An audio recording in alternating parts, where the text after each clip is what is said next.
Happy Tuesday, Nasties. Welcome to EST Afternoons. Gagers feeling the beat. Edmonton Sports Talk, your clear choice for Edmonton Sports. Joaquin Gage, Hernan Salas, and our lovely producer, as always, Mr. Zachticum. Fun show today, as it is game day. The Edmonton Oilers take on the Carolina Hurricanes here at Rogers Place. 7 o'clock puck drop. At 1:20, we're going to kick off Heat and Smoke with good old Gager and Zachticum. At 1:40, Cory Lavalette, North State Journal and The Athletic, covering the Carolina Hurricanes. And at 2:20, Scott Burnside, hockey writer. Burnside on Hockey is the publication there. He'll join us as well as we go around the NHL. Like always, you would like to listen to us, tune in, or the iHeartRadio app. Watch us on the EST YouTube channel. Hammer the thumbs up. We're at 12 already. It's only 104. Let's get to 100. It's been a while since we've been to 100, Gager. So hit us up there. And like always, we're coming to you live from the William Huff Studios here in the west end of the city. What an opening, James B says. That song, Gager, that should be our opening every day. That's a good one. I like that. A good beat. Easy to get into. Easy to get into. There's lots to get to. We got new Oiler lines. We got a guy switching sides on the deep pairing. That's going to be outstanding, Gager. Yeah. It's what we need. Change. It's what we need is change when your team is 2-4. And of course, in the second hour, the EST flyaway to LA, which is proudly presented by the 780. How was two guys? It was good. A good discussion of Halloween costumes. Are you a big Halloween costume guy? No. Neither am I. I'm not the big on dress. I understand it because the parties the Halloween parties that you go to, usually there's 9 months later there's a new addition to your family but getting dressed up and having the different things, I like it. They're always good times, but it's just getting into it. It's just, I don't know, man. Ever since I was a kid, Gager, is weird. Like I'm an introvert, which is weird because I'm in radio and streaming and all this, but I was always kind of like really shy, so I never liked dressing up. Oh, like, really? I hated it. Yeah, even when I was a kid, man. I'm a little bit of an attention seeker, I guess.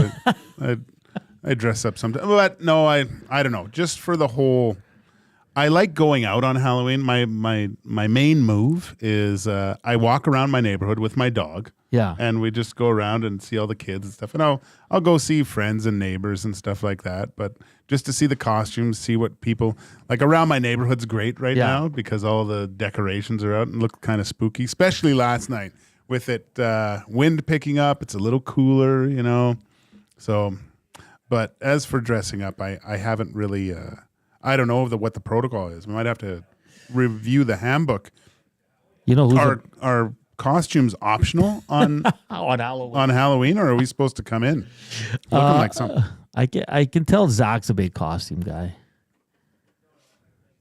Funny enough, I'm actually not. I'm born 2 days before Halloween, so usually it would kind of fall into the same thing. I'd have my birthday right around Halloween, a couple days before, whatever, and I don't know why, but I just have never really been a big costume guy. I'd usually just go as a hockey player, toss on an Oilers jersey and bring a hockey stick. Yeah. Hey, 2 birthdays here in October. So Zachticum, the 29th. Jade is his was the 8th. That's right. Yeah. That's right. That's right. All Trev's right. birthday coming up too in November. Oh, wow, close. Are you listeners? Are you big costume people? In your adult life, do you like going to Halloween? I'm like you. I like going to a party, like a Halloween party, but I just like looking at everybody else's costumes, and me, I'm very boring.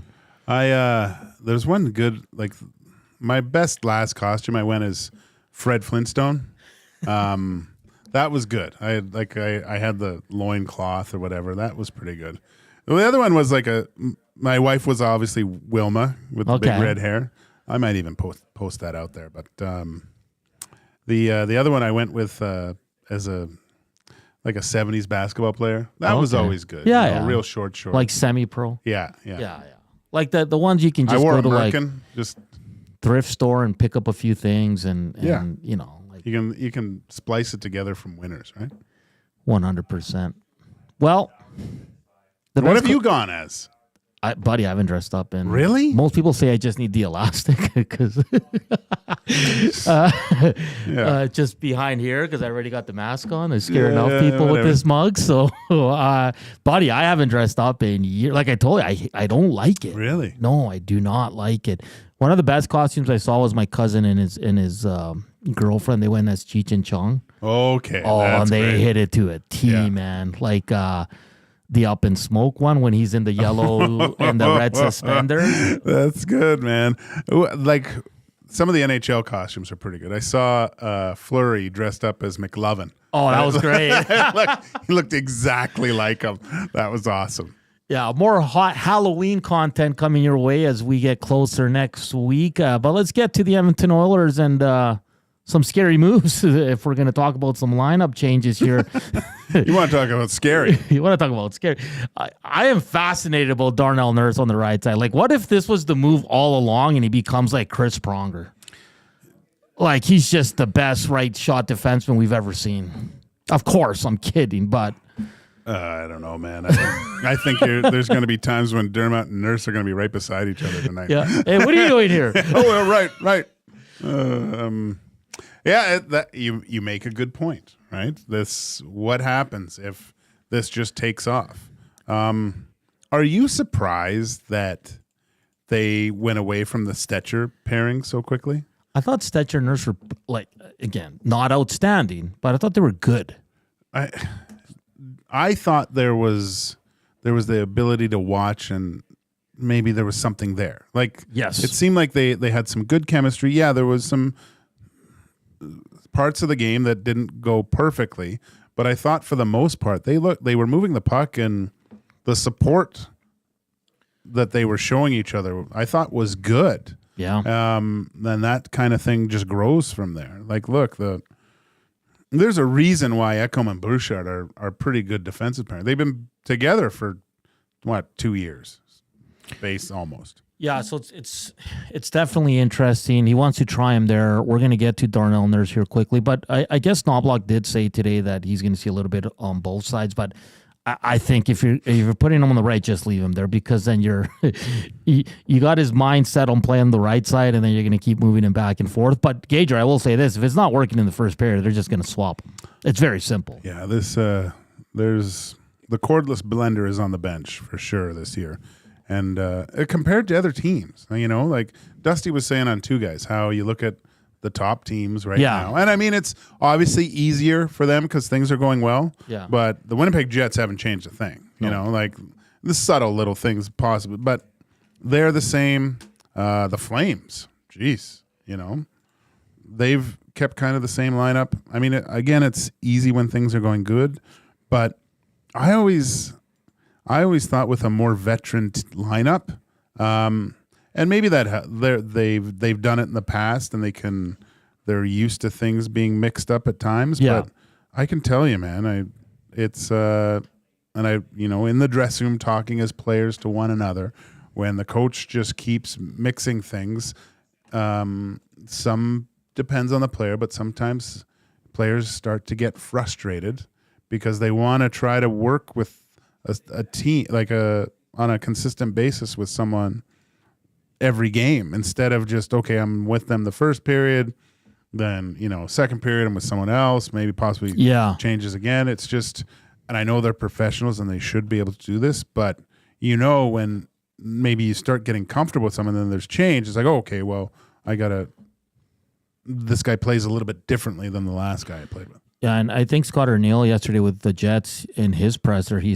goes, I like leaving the lines together for a while because it's just too much chaos. Guys, you lose chemistry when you're mixing everything up. So he says, of course, you have to do it from time to time. Yeah. But the Oilers went away from that second line with Arvidsson, Skinner, and Draisaitl way too quick. Went to the nuclear option, which was anything but nuclear because they didn't really play well. They got a few goals here and there, but we'll get to the forward lines here. But if Zach has Darnell Nurse, let's see what the big defenseman core guy who's going to play the right side tonight, and this just might be the move that launches Nurse into that top tier status. Here's Darnell Nurse. Overall execution, trying to maybe sharpen things up a little bit. What does back-to-back full skates like this maybe do for you to try and sharpen some of that up? Just more reps, more looks with the guys. That's all about. I mean, the more reps, the more familiarity. I mean, it's still early in the season, but we want the execution level to be at the level I think that we expect for each and every one of us. It's just, I guess maybe little things, whether it's take-to-take passes or being able to pick things up, can really throw a wrinkle into your game, not let you hit full speed when you're struggling with those details. Is that kind of the effect? Oh yeah, 100%. I think when you're not executing at the level that you want to execute at, it takes your speed and your skating out the equation, because you're maybe waiting for a bobble to happen, maybe waiting for a puck to come back the other way. So it's a big part of our game. Darnell, when you played with Travis, it seems like throughout the course of the shift you might stay on right D if that is the natural course of things, but it looks like you were taking more shifts there in the morning skate. Can you tell us kind of how things work as a right D and how different that is for somebody like you? When me and Travis played together, I thought we were actually pretty good, pretty fluid out there. Just we're both lefties, so whoever ends up over there ends up over there. Over the course of practice the last couple of days, took a few more reps over there. Your angles are a little bit different. What you're seeing is a little bit different. You got to make some adjustments, whether it's skating more in certain situations and knowing where the puck's going to go before you get it. But at the end of the day, it's just hockey on a different side of the ice. Darnell Nurse meeting with the media following the morning skate there, and it is what it is pretty much what he's saying. And on a scale of 1 to 10, 10 being very concerned, obviously, where are you that he's going to the right side? And we want to ask our listeners to let us know at 780-218-9999 or on the Nasty chat. I'm not too concerned. I mean, obviously, hockey's a fluid game, and even if he is playing left, there are times when Darnell Nurse ends up on the right-hand side. There's not there's not a shield that he can't go over there. This just depends on, I think the most important thing when you do change, especially defensive partners, is your communication level, right? So the recognizing, identifying who you got in the defensive zone, I think, is imperative, and constant communication, right? Reverses, quick ups, things like that. Those phrases that you hear if you're close to the ice level have to be on point. Just because, you don't usually play with this guy. You don't automatically start knowing their tendencies of where they are, where you're in certain situations with the puck. But I'm not too worried about it. I would say I'm looking forward to it more, Hernan, just because, he's playing the right side for the first time, and we've made this a huge deal. It's going to be the most watched defensive swap in the history of the NHL tonight, and I wish him the best. When he said, he goes, one of us is going to end up there, and he said the angles are a little bit different. And the struggles with Darnell Nurse's game a lot of the time is the details and the awareness, right? So it's a little bit scary. But, hey, let's hope it works out, because if it does, then it solves a huge problem, Gager, because then you got, you got Bouchard Nurse running there. I want to get to this one, and this is a really good question. Let me see. Where was it? It says, well, let's go to this. Rip City Step says Nurse is scoring tonight. Lock it in. And there's another question. I just can't find it, but I remember it. It said, did Chris Knobloch give up on Ty Emberson too quick as well? Possibly, but look, it's a results-driven business. Emberson did get hemmed in a few times against Dallas, right? There were some times when he looked like he was under pressure and just looked uncomfortable. I don't want to say panicked, but there were some times that he did show some uncomfort in his game. It's tough. I mean, he's a little over 40 games now. Is that where he's? Well, not even, just under 40 games. So, I mean, this is the infancy of his career, and he's on a team where they're still considered a Stanley Cup favorite. The learning curve is quite high, especially because every team they're playing is just like we said. They're getting the best of the other team going up against the Edmonton Oilers, and so in doing that, you're going to get forechecking. Like, you don't think that you go, if you were to go into the Carolina Hurricanes room and listen to Rod Brendamore before this game, he's going, if we do get pucks, like dump it into his corner and get on him as quick as possible. And he moves well, but he's a young guy and they want to pressure, definitely when he's on the ice. So it's almost like he's marked. Yeah. And that came in from Big Brain J on the Nasty Chat. And you make a good point because maybe Knobloch's thought, veteran team coming in here that's known to play really well against you Oilers outside of their last game here. So he goes, maybe I need a more veteran decor. We'll let Ty Emberson sit out. And this is kind of what we expected of Ty Emberson, was a guy that was going to play on your third pair, maybe be in and out of the lineup.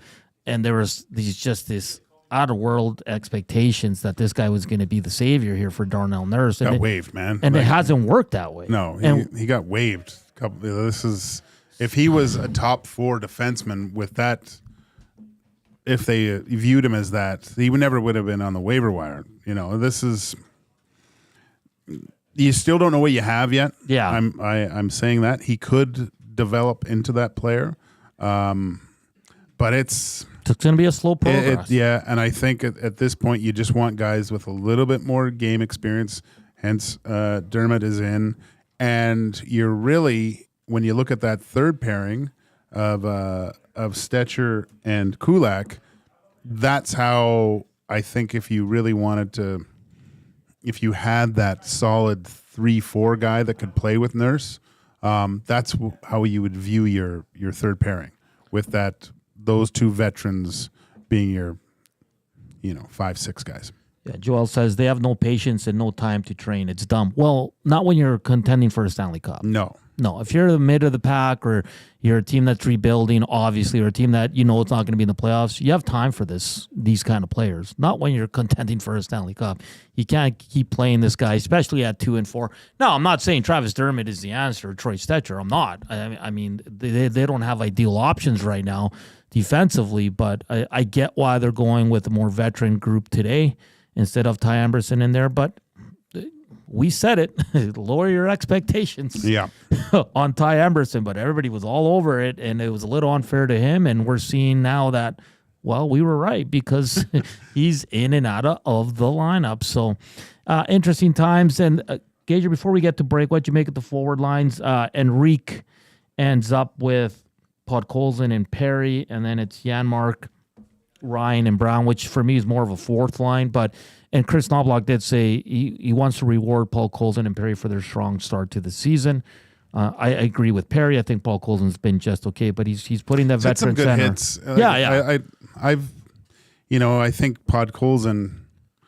I think there's something there. He just needs something to go off, and like off a shin pad. Just a greasy goal. Just a greasy goal, and Perry's looking really good so far. I would, although if you're looking at certain lineups, Enrique, it looks like he's moved to the fourth line, but I would suggest that line's probably going to play a little bit more than the Ryan line, or there's just going to be those wingers are going to move around.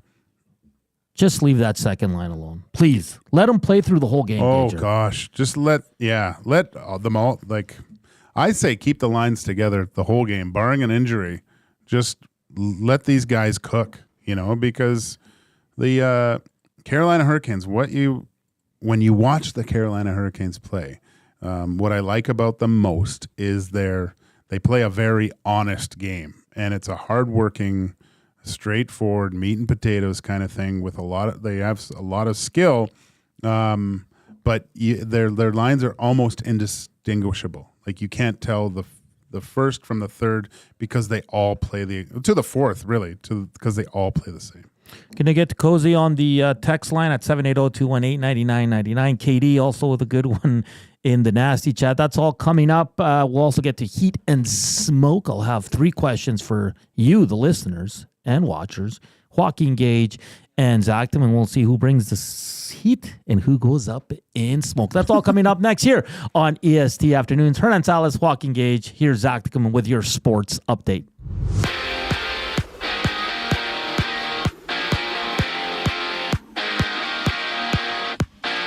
Got the Oilers hosting the Hurricanes tonight, where you can join Tom Gazzola and Hernan Salas for the GCL Diesel Oil Stream pregame show at 6 o'clock only on Edmonton Sports Talk. All the other teams are in action tonight with matchups like the Maple Leafs and Blue Jackets, Canucks Blackhawks, and the Sens facing the Utah HC. It was St. Louis Blues forward Jake Neighbors signing a 2-year, $7.5 million extension. That deal carries an average salary of $3.7 million and kicks in next year. The Senators will be without Linus Ullmark for tonight's game, recalling Levi Marilainen to back up Anton Forsberg. Oliver Ekman-Larsson of the Leafs was fined $5,000 for his hit against Jake Gensel. Last night, Ekman-Larsson hit the Lightning forward up high when he attempted a reverse hit. The Athletic has reported that the LA Rams are open to trading Cooper Kupp. The 32-year-old has this season and 2 more years on his current deal with a possibility of earning about $30 million in each of those seasons. The MLB has the World Series kicking off tonight with the Yankees battling Shohei Ohtani and the LA Dodgers. There's 2 games in the NBA to open up the regular season, with the Knicks tipping off against the Celtics before the Timberwolves meet the Lakers. Right after the break, it's Heat and Smoke with Joaquin Gage and Hernan Salas here on EST Afternoons. I'm Zachary Kubusch, and that was your Sports Update. Ready for an unforgettable sports experience? It's the EST Flyaway to LA. Presented by the 780. Listen daily for the EST Flyaway keyword. Once you hear it, text us at 780-218-9999 for your chance to qualify to fly to LA. Round trip flights for 2, hotel and car rentals, all to go see Edmonton face off against either LA or Anaheim. Plus, experience the brand new Intuit Dome as the Clippers tip off against the Warriors, and top it all off with the Rams kicking off against the Cardinals at SoFi Stadium. This is more than just a trip. This is the ultimate sports experience. The EST Flyaway to LA, presented by the 780 and Edmonton Sports Talk, your clear choice for Edmonton sports. Since 1952, William Huff has been the heartbeat of Edmonton's advertising world. From humble beginnings to a citywide powerhouse, we've been the go-to for signage from print to design and installation. Partnering with Edmonton's top sports franchises and major events, we've helped shape the city's global reputation. Our secret? Unmatched customer service, decades of experience, and a passion for excellence we call the William Huff Advantage. Visit us online at williamhuff.com.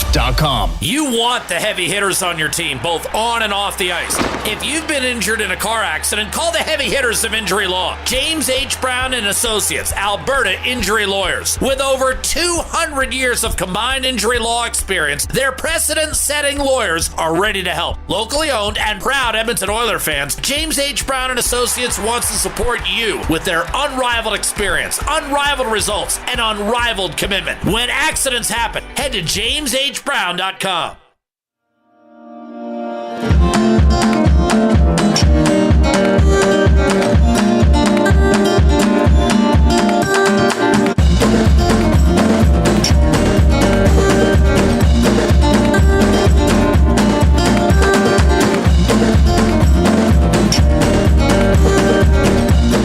127. Welcome back to EST Afternoons here on Edmonton Sports Talk. Keep the text coming in at 780-218-9999 and hit us up on the nasty chat. Cory Lavalette will be joining us from The Athletic to talk all things Canes at 1:40 in the 2 o'clock hour. Of course, it's the EST Flyaway to LA presented by the 780, as we'll get another qualifier. And Scott Burnside from Burnside on Hockey will join us here as we go around the NHL. Busy night, Gager. 16. I mean, every team's playing. It's going to be absolutely fantastic. Go to Coolbet and check out what the boys did on the log chop there. They did a couple of parlays there and see what they got cooking up there. See if you can sprinkle a little bit there and make some bucks. Stay cool. Bet responsibly. Yes. Katie says, boys, I have a suggestion on how the Oilers will start winning games. Score some damn goals. Top boys are getting paid big bucks. It's okay to blame them sometimes, right? Of course. And I think we've said it on this show. I said it on the postgame. They need to step up. The Oilers are tied for last in goals for. Last. Yeah. See, and 30th in save percentage. It's not a good duo, man. Look, I realize most Edmonton Oilers fans would rather win every game 8-2. Yes. And just have completely stressless lives for the better part of the game. But that's not life. A little stress is obviously good because when it when it goes your way and the end result is good, it makes everything a little bit. It tastes a little bit better, I think, in a hard-fought win than something you just breeze through, right? So You're not wrong. The big dogs, I won't lie. Like, I'll agree with you. They need to score, but as for just blowing the doors off teams, I don't know, man. That. How many times did the Edmonton Oilers blow out teams last year? Yeah, it wasn't a lot. It wasn't a lot. You know, they would. It seemed like for a time there, it was close for a while.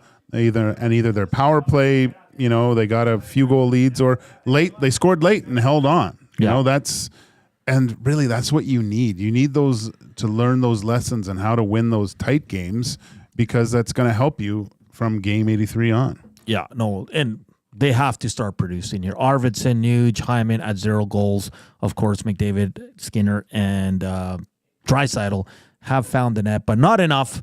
They can be sitting last in goals for so far this season. Let's get to the heat and smoke.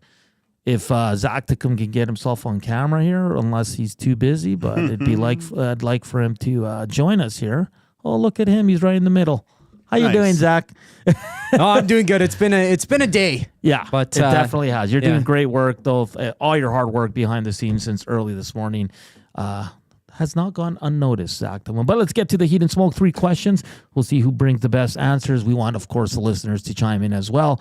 Nasty chat or text us 780-218-9999. Fellas, if you could bring back one player from this offseason for the Edmonton Oilers, who would it be and why? They lost McLeod, Foegele, Holloway, Ceci, Broberg, Vinny, and I'm throwing in a little wild card, Evander Kane, who's still here, but he's out. Geez, that's a good question, Hernan. Thank you. You know, just seeing him in St. Louis, because I've watched a bit, I think I got to go with Broberg. Although he's the left shot, he would have been elevated probably to play with Nurse on the right side there. And this kid's beaming with confidence. I got to go with Philip Broberg. All right. Zachticum?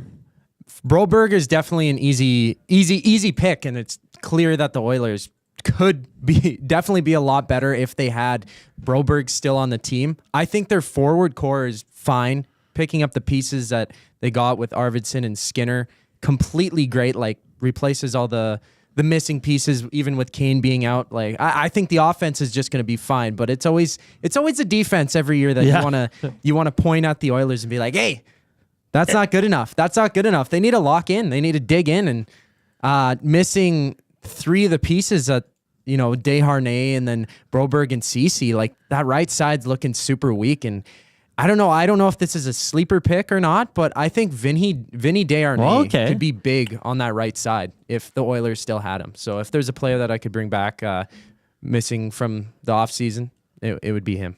All right. Zach just misses the high five at the end of the wins. Yeah. Well, and he was a stud on the PK. He struggled in the playoffs with the tempo, I think, and the speed of it. It got to a point where it was too much for him. But I am surprised that neither of you guys picked a forward, because everybody's talking about Holloway and, you should have not got rid of McLeod and their speed and what they bring to the penalty kill. Let's get to a few. Gus says Foegele, hands down. I'd have Foegele probably at the lowest on my list. Look, I liked Foegele. Yeah. He was he was like a magician, because he would show up once in a while, surprise, you know, and then he was a man of mystery for a while there. You were always left wanting more with Foegele, because speed. He scored some big goals, scored some nice goals. Yeah. Once in a while, he'd throw a move and beat a guy and stuff, and you're just like, how is this guy? And look, it was a career year for Warren Foegele. There's a reason why someone's signed him, because he scored 20 last year. Yeah. But I think if you look this year, his point totals are a little bit further down than they were at this point last year. Because he's not a top 6 guy. No, he's not. No, yeah. He's a very good complementary third-line player that once in a while can step up and give you maybe a little bit of a boost. But, man, it's I liked the speed, but you're always... Me personally with Foegele, I always thought, God, there's something else there, and it just never materialized. Above average says Broberg. KD says Broberg, and it's not even close, fellas. Joel says CC. Phil says Kessler ring. That's not part of the question. KD ranks them: Broberg, Holloway, Desharnais, McLeod, Fogle in that order. I think he's... Oh, he didn't even put CC in there. And C-Max from the south side says Broberg, hands down. We miss him playing top. And it's crazy because he just had a good run in the playoffs. That's it. And he not only had a good run, he had a great run. And I said this last year during the playoffs and into the summer. There were times where Broberg would get the puck against the Florida Panthers team. They were one of the best forechecking teams in the league. He would sidestep one guy, make a miss with the puck, and beat him up ice a little bit, and then make a perfect tape-to-tape pass coming out of their own zone. It was it was gorgeous watching him play. That's where I think what you saw in the American League, and that's probably the biggest reason is when last year when he asked for a trade, the Oilers were not willing to do that because there was just too much upside on that player. All right, second question. Tristan Jarry was a healthy scratch last game. 29 years old. Of course, we know him from his days with the Oil Kings. He sits at a 5.47 goals against, 836 save percentage. But throughout the years, the save percentage, it's coming down, but he was really good to start his career. There's rumors that he might land on waivers. Pittsburgh's trying to move him. Do you have an appetite for Tristan Jarry? I do. And the reason why is he is this is what happens with those. I would consider him a middle of the pack kind of goaltender, right? And he's got starting goalie experience. He's 29 now. I think he can fit into a solid. I don't want to say 1B, but in a backup role now at this time at this part of his career, because he really hasn't shown that he's the difference maker. Carry the load, and he's had some flashes in the playoffs, but the only thing is I don't think he's tradable, because if you're looking at another number one, most of those guys are making around the same salary. Yeah. He's at a little bit over 5. So now you're looking at your cap probably with another team that's looking to solidify that position, you're upwards of 10%. Zachticum, yay or nay on Tristan Jarry? Now, maybe 5 years ago, I'd be more confident in saying that the Oilers could and should get this guy on the squad, being like a guy who's played for the Oil Kings, of course. Like, you already have that kind of solidified if he were to have come here. But at that price range, no, not at all. Even if it was a waiver claim, I wouldn't even take a look at it. But if Jarry ever gets bought out, that'd be the first goaltender that I would like to see the Oilers go for. I think their goaltending is fine right now. I'd like him as a 1B though. Oh yeah, as a 1B just in case maybe somebody goes down. It depends on the situation. It depends what team he goes to. If he comes here, let's just take the salaries out of it completely. That would be a backup role. All right, guys, this is the fun question of the day. Actually, today it's National Tavern Style Pizza Day. We're going to take away the tavern part, guys. And I want to know, you're ordering a pizza, you get 3 toppings max. What is your go-to 3-topping pizza? Prosciutto. Jeez. Arugula. And... that's a bougie pizza, man. And maybe Feta? Champignon. Mushrooms for the layperson. So mushroom, arugula, and prosciutto. Mushrooms, arugula, prosciutto, yeah. Wow. That's very bougie. You know what? No, I'm take away the mushrooms. Let's just go big globs of fresh mozzarella. Okay. Zachticum. I'm fascinated to hear yours. Yeah. Well, I don't think I could beat that. Like, I don't know. I mean, mushrooms is pretty good on a pizza. I'm not too picky of a guy, but mushrooms, maybe some onions, and cheese is going to be there. Usually I get some extra cheese, but I'm just going to go plain, nothing too snazzy, and just get pepperonis, onion, and mushroom. Pepperoni, onion, and mushroom. I asked Reed. He said pepperoni, mushroom, and black olives. That's not bad. Eh? Yeah, it's healthy. You got the olives in there, right?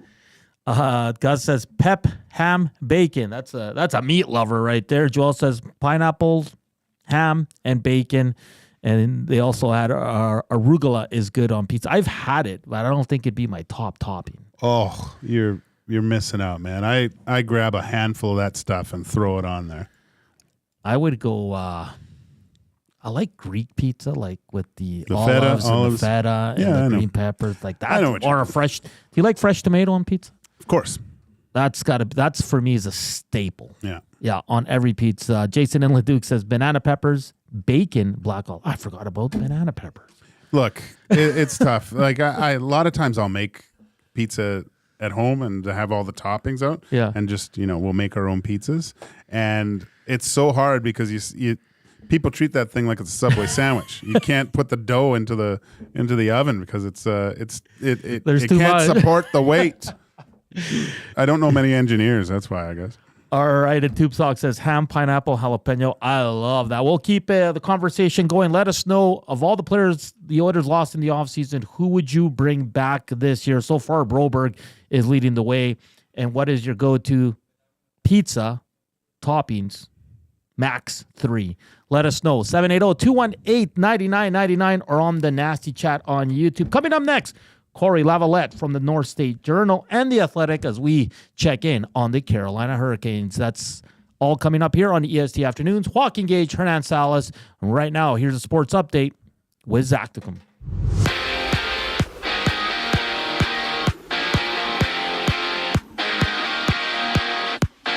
The Oilers are back in action facing the Carolina Hurricanes, and you can catch Tom Gazzola and Hernan Salas at 6 o'clock for the GCL Diesel Oil Stream pregame show to get you set for the action right here on Edmonton Sports Talk. It's a full slate in the NHL with the Penguins against the Flames, the Jets taking on the Blues, and the Canadiens hosting the Rangers. And out in St. Louis, the Blues have extended Jake Neighbors for 2 more years, and the deal begins next season and will carry an average salary of $3.75 million. Over in Philadelphia, the Flyers have activated defenseman Nick Seeler off the injury reserve, and he will be available for tonight's game against the Washington Capitals. The Sens are going to be without Linus Ullmark tonight, and they've recalled Levi Merilainen from the AHL to serve as tonight's backup behind Anton Forsberg. Captain Thomas Chabot and Shane Pinto also slot back in for Ottawa. The Athletic has reported that the LA Rams are open to trading Cooper Kupp, and the 32-year-old has 2 more seasons on his current deal after this one, with the possibility of earning $30 million in each of those years. The World Series kicks off tonight with the Yankees battling Shohei Ohtani and the Dodgers, and in the NBA, there's 2 games tonight to open the regular season, with the Knicks tipping off against the Celtics before the Timberwolves meet the Lakers. Right after the break, EST Afternoons continues. I'm Zachary Kubusch, keeping you up to date. Wake up with the Nielsen Show with Dustin Nielsen and Lieutenant Eric. Weekday mornings 6 to 9 on EdmontonSportsTalk.com.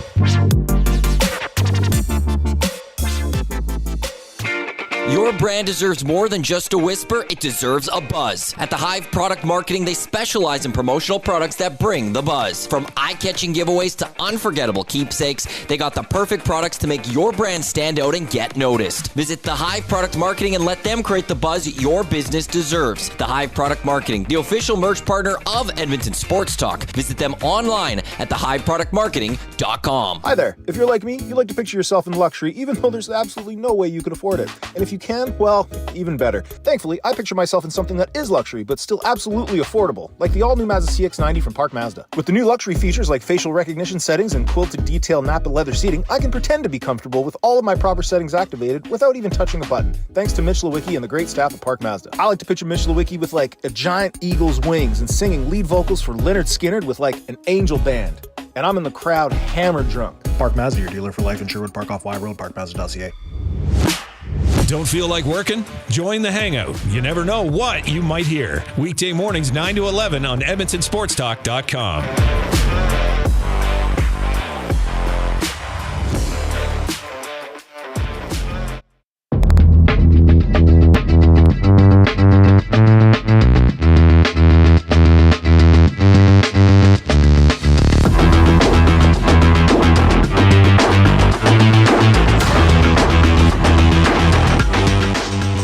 1:43. Welcome back to EST Afternoons. Joaquin Gage, Hernan Salas, Zachticum, our lovely producer. We're at 32 thumbs up. Let's hammer those. That started well. It slowed down. Let's get to 50 by the top of the hour here. But we're going to talk some Carolina Hurricanes, the Edmonton Oilers' opponent tonight.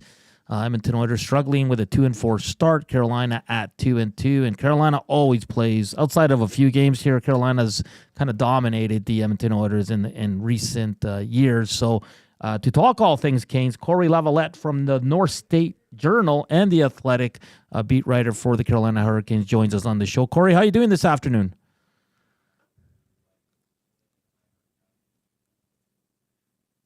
Coming out of the break, no. Sorry, Cory, you're muted there for a bit. Can you just repeat what you said there? I was just fooling around. I said your intro song was my wedding song. Oh. But I was just joking. The joke got ruined with that song was a little aggressive.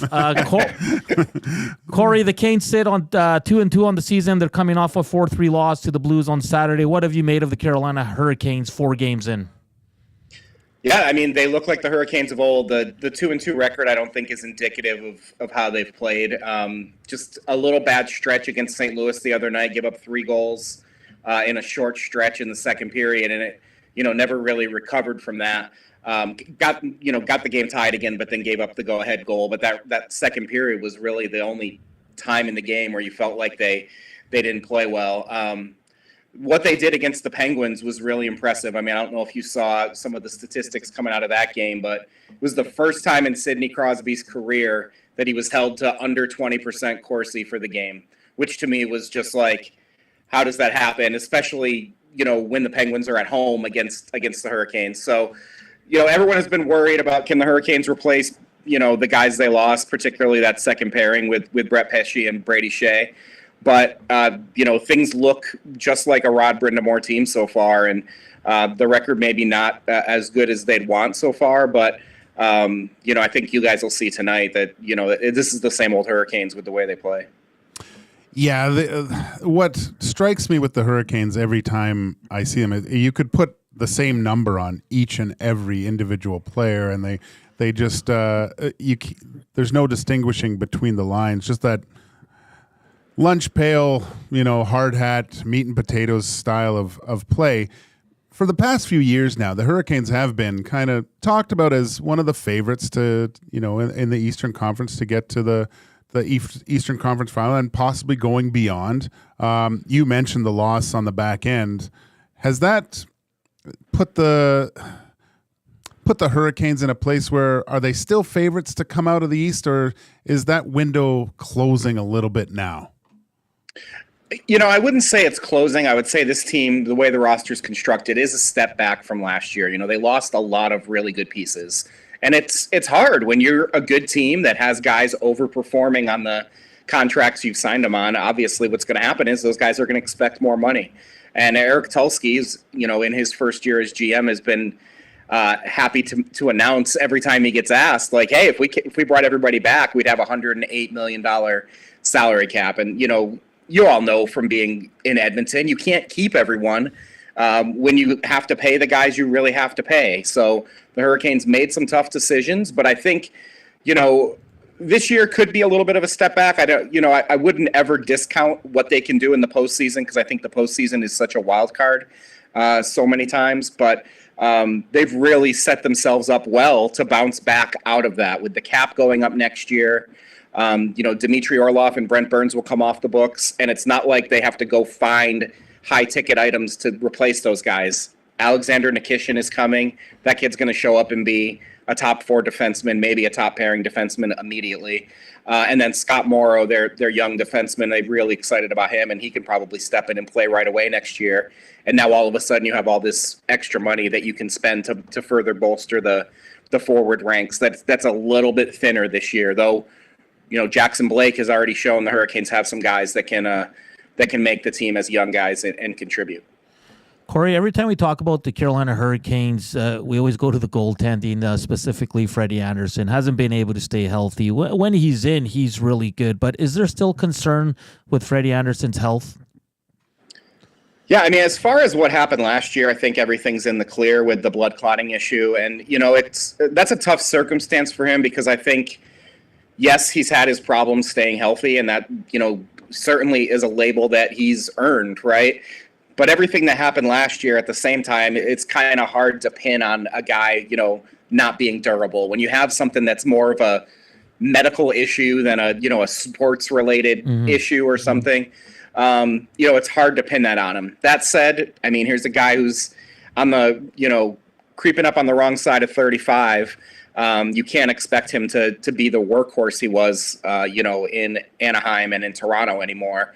And then they have Pyotr Kochetkov, who they're hoping can be, that 1A, B. I don't even know if you want to call him 1A and 1B because I don't know who's who at this point yet. I imagine it'll be Anderson tonight. I haven't seen what came out of the morning skate today, but they've been alternating, and we'll see what they go with. But I mean, obviously injuries are a concern, and that's why they went and signed Spencer Martin to be, give them at least a number 3 who they feel like can come in and play some games for them. Purely selfish question on my part. I actually babysat Jack Drury at one point. I played with his father overseas.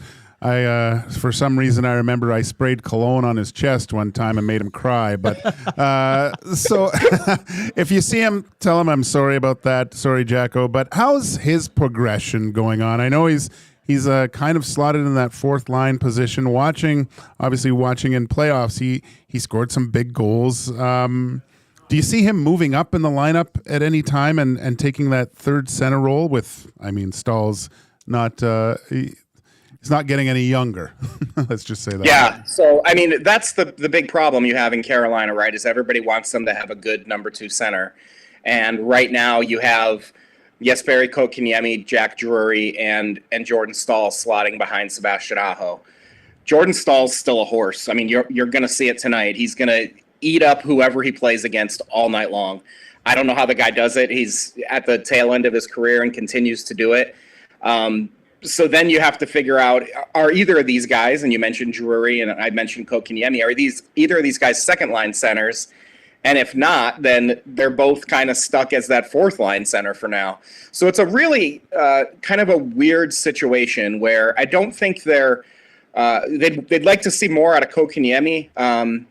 But when you think about it over the long haul, that contract doesn't look so bad under $5 million as the cap goes up. And if he becomes a third line center, you can live with that. The problem right now is he's your second line center. And last year, Jack knocked him out of that spot. So Kotkaniemi's had a good start to the year. We'll see what happens. But Rod Brind'Amour hasn't been scared to put Jack Drury in that second line center role either. And I think, he plays the game the way Rod Brind'Amour wants him to play, right? Doesn't make a lot of mistakes, plays smart, plays hard every shift, and those are the important things for Rod Brind'Amour. I mentioned Jackson Blake. That's why Jackson Blake is on this team this year. Another guy who, has a past with a dad as an NHL player. Yeah, Corey, I was just going to ask you about Jackson Blake. 2 goals on the season. He's fitting in nicely there in his first go around in the pro game, eh? Yeah, he's been really, really good. I didn't think I thought he was the least likely of the 3 young forwards they have to make the team in camp. They had Bradley Nadeau, who they, has an NHL shot already. I think they were excited about maybe the instant offense he could provide. And then Felix Unger-Sorum, I think that's a name you're going to be hearing a lot about, but they're actually trying him at center, which maybe that's your second line center down the road. But, Jackson Blake worked his tail off. He spent a lot of the summer here, worked out with the team, got bigger and stronger, and is just an all-effort guy. He saw a little bit of time on the second line. He and Jack Roslovic flipped spots, and Roslovic went down to the fourth line. Like you said, all these lines and all these guys, you could pull a number 20 jersey on all of them and send them out there, and you'd be like, that's the Hurricanes. So, you don't try to get too caught up in how the lines are numbered or who's playing where, because ice time can change based on how guys are playing. But he's been really, really impressive, playing on the power play on the second unit a bit, and just looks like, a guy who's going to fit perfectly into their culture. You mentioned the reasons, with Stahl, the way he shuts down the other team's top opposition. Probably the reason the news coming out of at least pregame skate was that the big two here in Edmonton have been split up with Draisaitl and Connor McDavid. Do you see Stahl going up against which one of those centers do you think gets the matchup for Stahl this evening? Would it be McDavid, or do you think Rod Brind'Amour would be more inclined to go up against the Draisaitl line? He's liked to use Sebastian Aho against McDavid in the past. I don't know if that's a speed thing, but he's liked to match those two head to head and see where it goes. Obviously, Connor's going to do what Connor does, right? He's gonna get his chances no matter who you put him out there against. Whoever does get him, I would guess if Rod gets his preference of who he gets out there, it's going to be Jacob Slavin and Brent Burns as the guys back there, and that's a nice security blanket to have, right? If you put Aho out against one of them and you have Jacob Slavin backing it up, then you're in a pretty good situation. And it's not like the other D pairings are slouches either. Dmitry Orlov's a horse, and that third pairing of the two new guys, Sean Walker and Shane Gostisbehere, have been really, really good too. And Jalen Chatfield is an underrated defenseman as well. So I think in general he's tried to put Aho against McDavid. And a lot of time the Hurricanes have had success against the Oilers. So a lot of times by the end of the night, they've loaded back up again, right, and put those two big horses together. So, Jordan Stahl's going to see his minutes against one of those two guys. There's no doubt about it, because that's where he's at his best. And it's always fun to watch. I love, how can you not love watching Connor and Leon? You guys get to watch them every night. How can you not love it? And then when you get to see them go against guys like Stahl and Slavin, who are just among the best in the league defensively, it's just a really cool chess match to watch. Cory, great stuff. Should be a fun one tonight. I know here in Edmonton, the fans really want to win here. They haven't scored a lot of goals. Special teams are close to dead last. Some categories they are last. So it's going to be an interesting game. Thank you for taking the time this afternoon, and enjoy the game tonight. Sure, I'm sure nobody's panicking yet. No, not at all. No, not at all. Thanks, guys. Thank you. That's Cory Lavalette from the North State Journal and The Athletic, covering the Carolina Hurricanes. Yeah, they got some like that.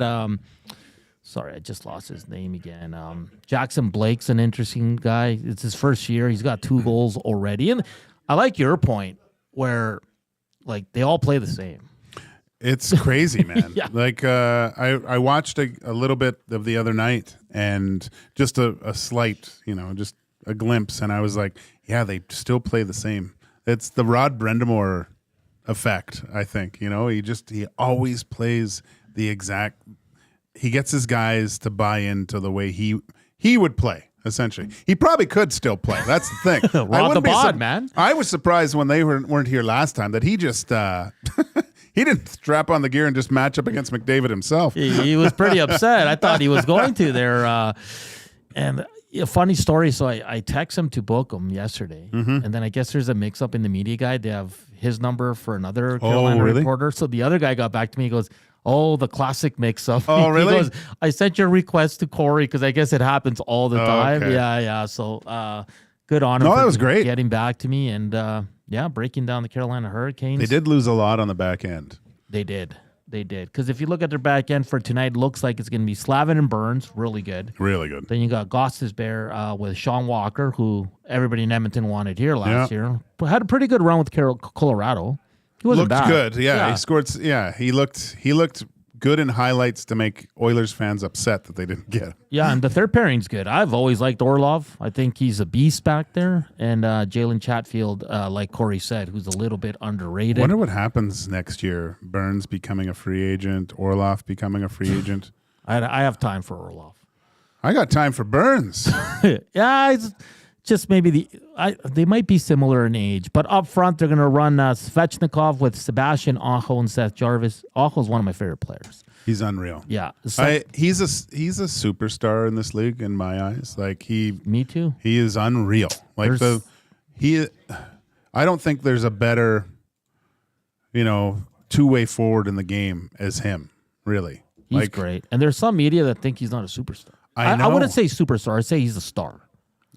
Oh, well, how many superstars are there in the league? Not many. 5. Okay. Yeah. then he's a star. Yeah. He is a definite star. Their second line will be Jackson Blake, Jesperi Kotkaniemi. That it always seems you want more from that player. And Martin Nekash. Third line, Jordan Martinuk, Jordan Stahl, William Carrier. That's a good third line that might see Draisaitl. That's a heavy, mean line. Yeah. That forechecks like demons. Yes. It's terrible. And they're all big, physical, and they all can, and they all have some touch, right? So Stahl, you know what Stahl looks like? You know when you play like NHL 24 and create your own character and they're way too big? Way too big. That's Stahl. And then your fourth line is Jack Roslovich, Jack Jury, someone Gage or babysat. And, Babysat, sprayed cologne. Played mini sticks with, sprayed cologne on his chest one time because he was too hot in the dressing room. And this was before kids, obviously, and I had my stuff, and I go, "Hey, Jack, you want to smell good?" And I sprayed it on his chest, and he just started crying because it burnt him. Oh, boy. He had sensitive stuff.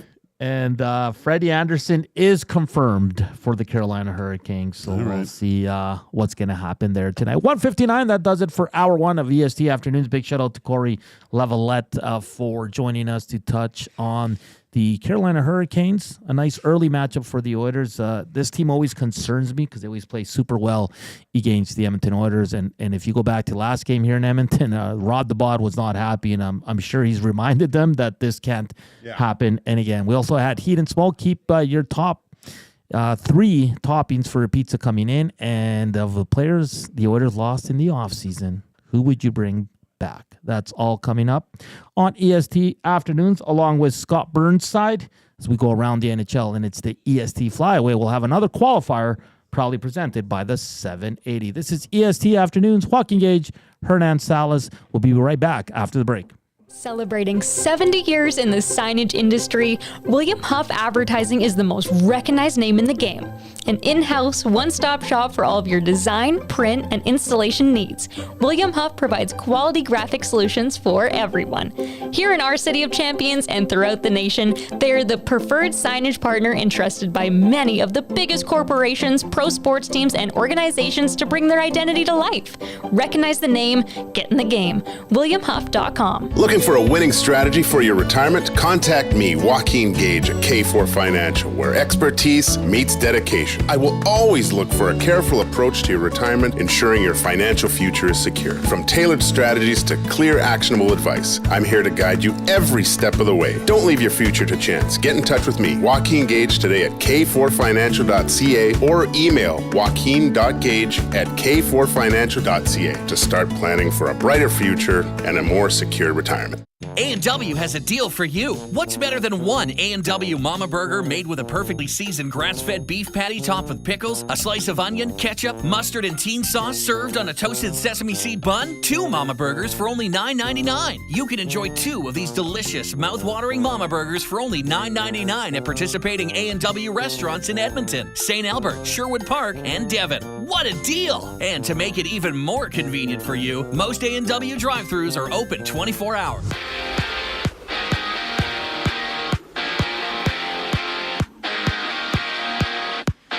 The Oilers hit the ice tonight against the Carolina Hurricanes, and you can join Tom Gazzola and Hernan Salas live for the GCL Diesel Oil Stream pregame show at 6 o'clock, only on Edmonton Sports Talk. All 32 teams are in action with matchups between the Maple Leafs and Blue Jackets, Canucks, Blackhawks, before the Sens face the Utah Hockey Club. Out in Pittsburgh, Alex Nedeljkovic will get the start with Tristan Jarry as a healthy scratch. And while it was St. Louis Blues forward Jake Neighbors signing a 2-year, $7.5 million extension, carrying an average salary of $3.75 million. The Flyers have activated Nick Seeler off IR, making him available for tonight's game against the Caps. Elsewhere, Oliver Ekman-Larsson of the Leafs was fined $5,000 for his hit against Jake Gensel, and Ekman-Larsson last night hit the Lightning forward up high when he attempted a reverse hit. Down south, a 21-day practice window has now opened for Puka Nacua of the LA Rams for the team to determine if they want to take him off the IR. Staying in LA, the Rams have also placed Cooper Kupp on the trade block. And the NBA starts tonight with 2 games on tap. It's the Knicks tipping off against the Celtics before the Timberwolves meet the Lakers. EST Afternoons continues right now. I'm Zachary Kubusch, keeping you up to date.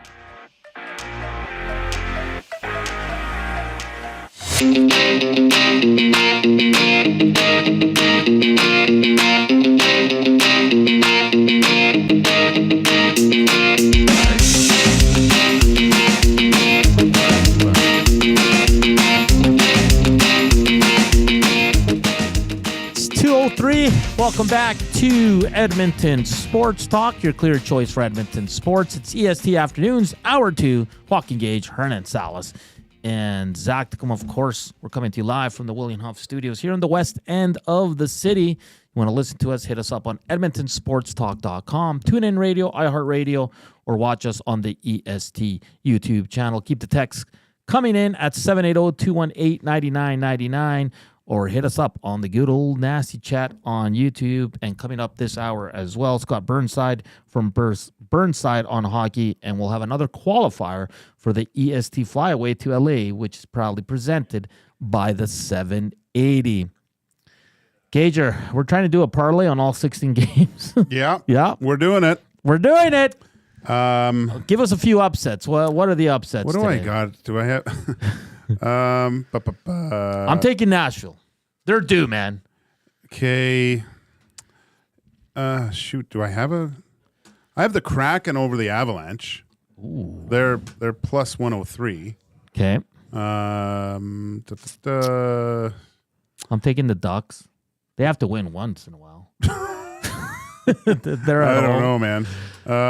I'm basically picking up. Well, I got Detroit over the Islanders. Okay, that's a bit of an upset. I don't know. Is it? Oh, which one of the gimme games here? The Stars at Sabres, Maple Leafs at Columbus. Ooh, I'm also taking the Blues. Jets have to lose. You're taking the Blues. Yeah. Look at the odds. They're pretty damn good. Yeah, but you're ruining their parlay. Whose parlay? Your parlay. No. Oh, you didn't set it up yet. No. You're not going all 16? I got might. one. I'm all ready to go. It's $1. I'm going to put a fin on this. I think that's a 5-ski.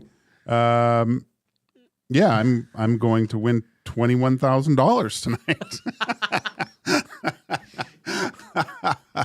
Can you imagine?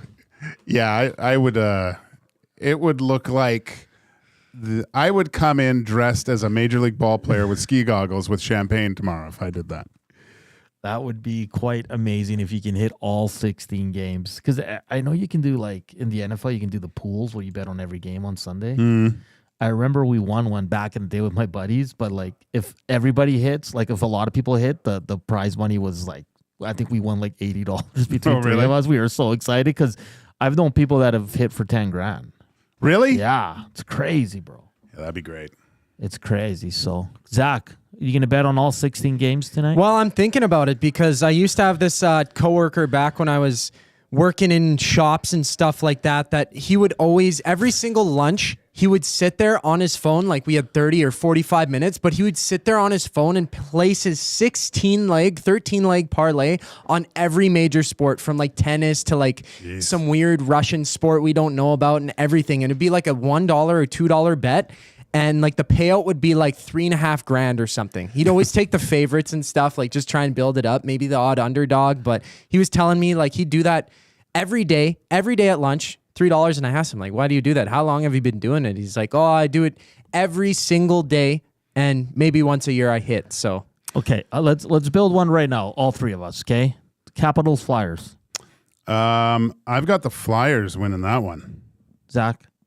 I got the Flyers for sure. We're taking Flyers. Okay, Wild at Panthers. We got the Panthers. Come on. Yeah, that's easy. Devils Lightning. I got the Devils. Okay. Yeah, me too. Sabres Stars. Stars. Yeah. Okay. Rangers Canadians. Rangers. Oh, he's going Canadians? Really? Yeah, Against the why Rangers? not? Add some plus money on there. Maple Leafs Columbus. Maple Leafs. I'm gonna go. They won last night, right? Yeah. It's back to back. Columbus. I'm gonna go with the Maple Leafs. Should be the Maple Leafs. You already said Red Wings. Yeah, I got the Quings going. Okay, guys, I'm gonna jump in this one, and I'm gonna take the Blues if that's okay with everybody. Jeez, you Holloway lover. Okay, Canucks, Blackhawks. That one's tough right now. Like, I got the Canucks, but I don't think it's a good idea. Okay, we'll leave that. Well, maybe let's come back to that one. You said Kraken, Predators, Bruins. I think Nashville's do. They're at home. They were so close. They gotta win. Okay. Yeah, Nash. maybe I'll switch that one because I think I had. That's crazy. Oilers, Hurricanes. This one scares me. Should we just leave Edmonton out? And go with 15 games. Yeah, it makes it look bad. I feel like Pete Rose if I bet against the Hurricane. Utah, Ottawa. You got Ottawa because I think I got Ottawa. Or sorry, No, Utah, I got Utah actually. Yeah. Okay. Yeah, me and Gage are on the same wavelength. Yeah. Linus Allmark's not playing, so Flames, Penguins. Flames.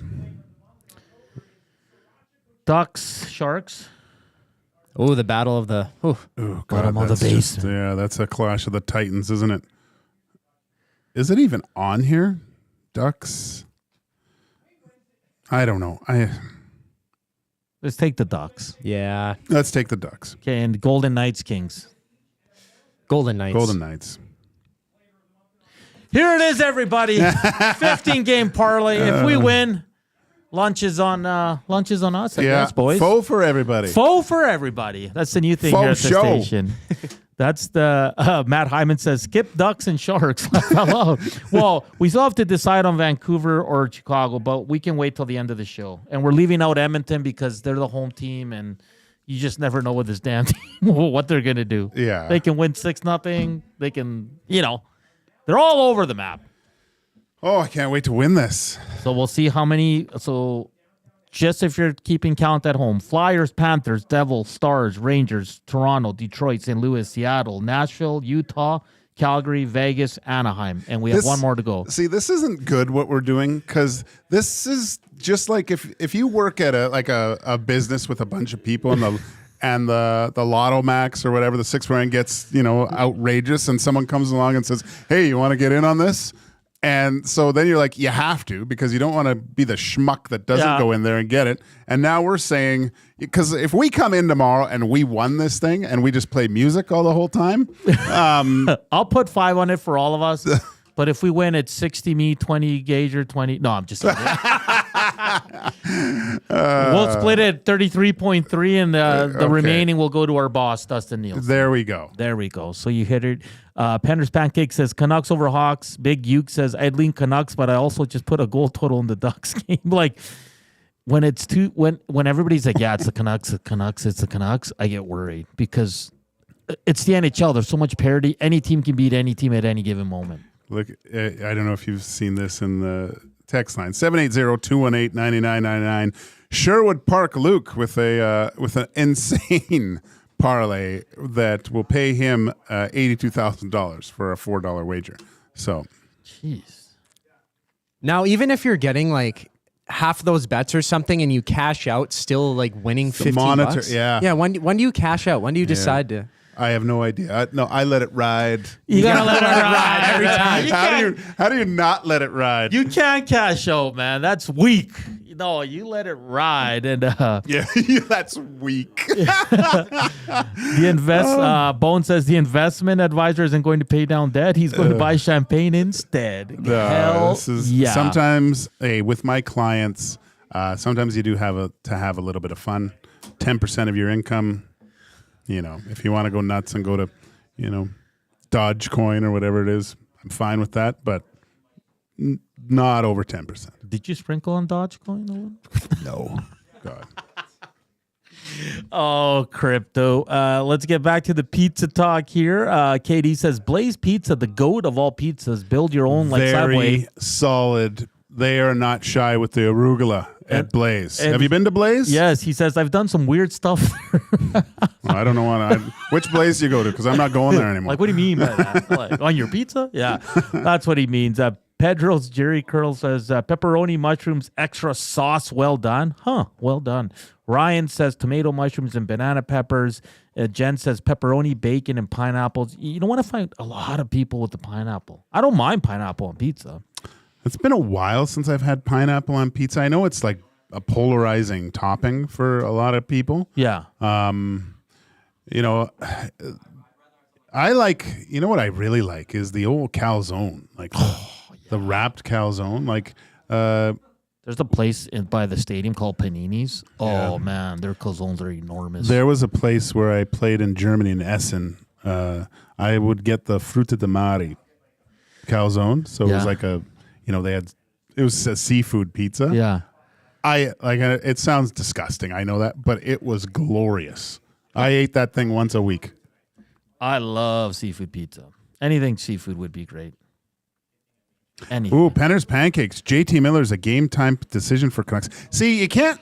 Good job, Penner's Pancakes, because you got to do some research. You can't just go in blind making these ridiculous parlays. You got to put a little bit of effort into it. See who's in, see who's out. No, you just go full 2 feet into the puddle. I find when you put too much, it's like betting on the ponies. When you do too much research, you never win. And when you just bet like, oh, I like the color of that horse, you usually win. So I'm saying let's just go. This is for fun. We're only going to sprinkle a few bucks. It's nothing crazy. What? Just a few? Just a few. Above average, who's, of course, our guy, YouTube Trev, says Italian sausage, bacon, and banana peppers.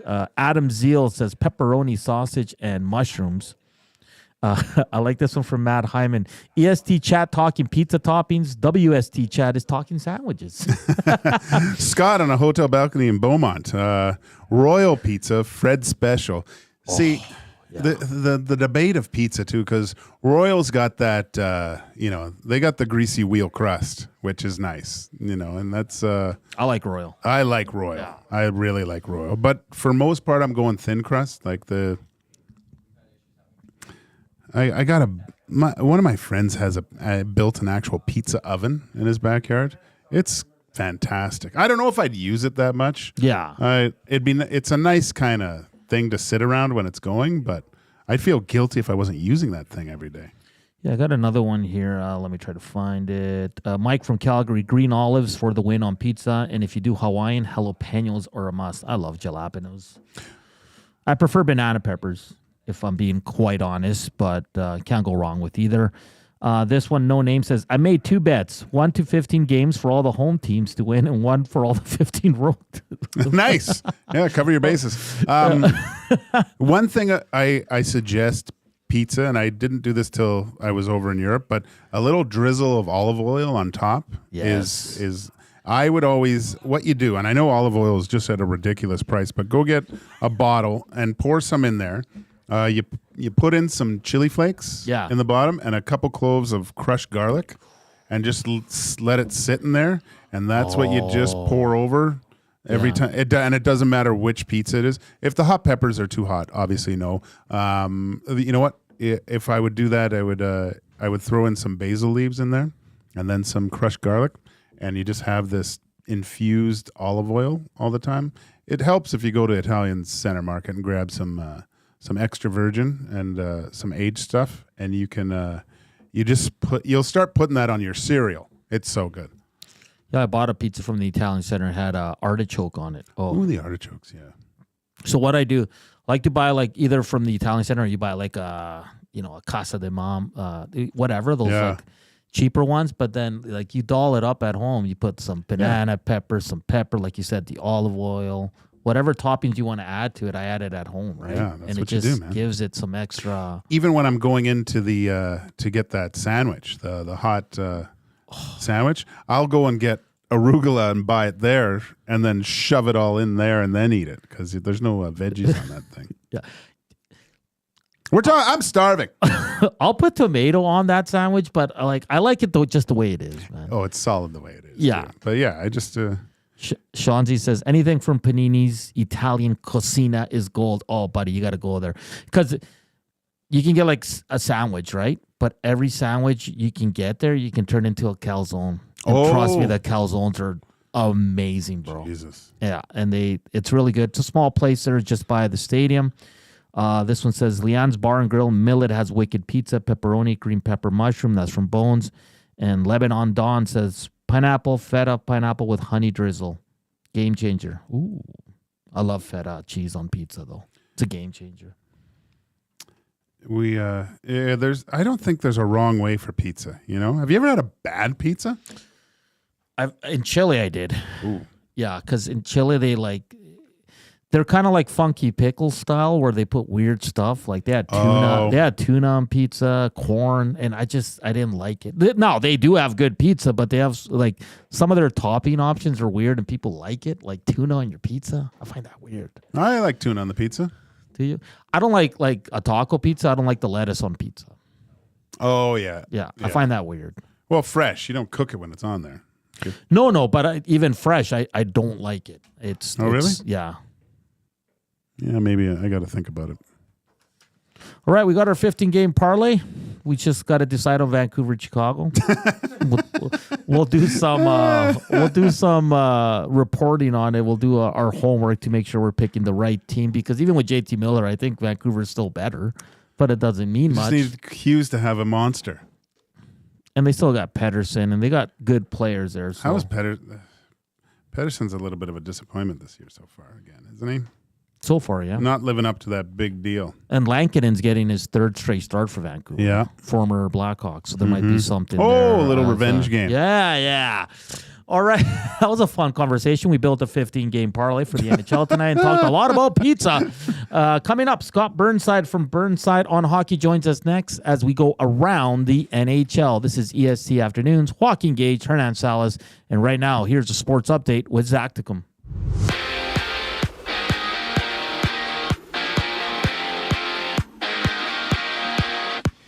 The Oilers are back in action facing the Carolina Hurricanes, and you can catch Tom Gazzola and Hernan Salas at 6 o'clock for the GCL Diesel Oil Stream pregame show right here on Edmonton Sports Talk to set you up for the game. It's a full slate in the NHL with the Penguins against the Flames, the Jets taking on the Blues before the Canadiens host the Rangers. For the Pens, Alex Nedeljkovic gets the start with Tristan Jarry being set as a healthy scratch. And over in Ottawa, Levi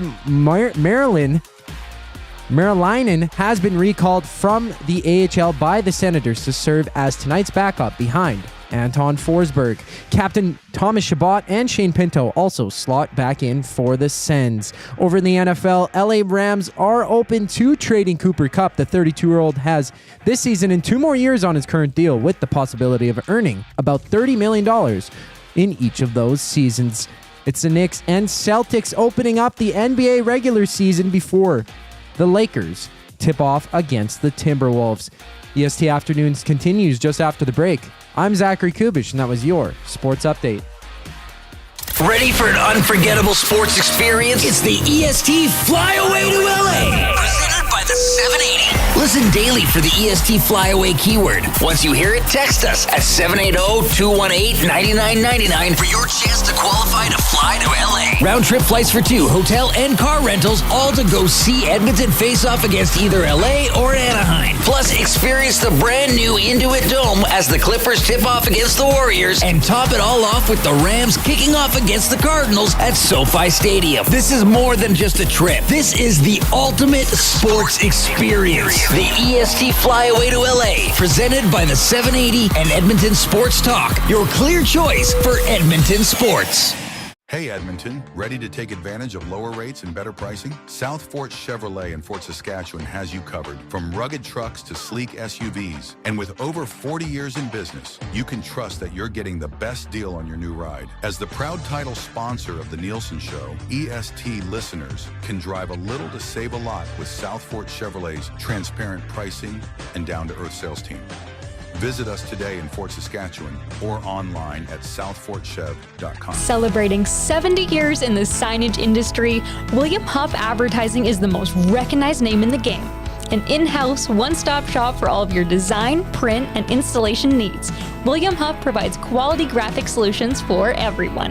Here in our City of Champions and throughout the nation, they are the preferred signage partner entrusted by many of the biggest corporations, pro sports teams, and organizations to bring their identity to life. Recognize the name, get in the game. WilliamHuff.com.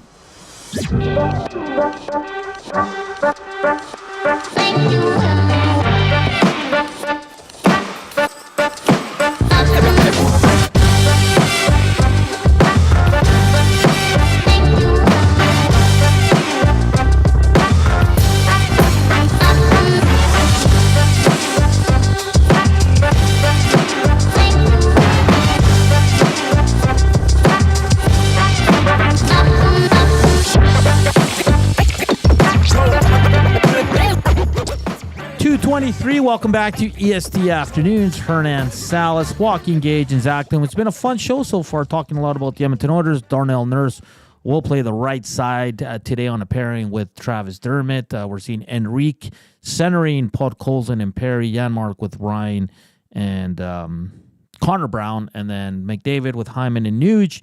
And then the second line that we all hope stays together for most of the entirety of the game, Arvidsson, Draisaitl, and Skinner. We need to see some chemistry build there. Special teams really needs to take a step up. The power play 1 for 15 right now. The PK sitting around the mid 50%, which is just not good enough.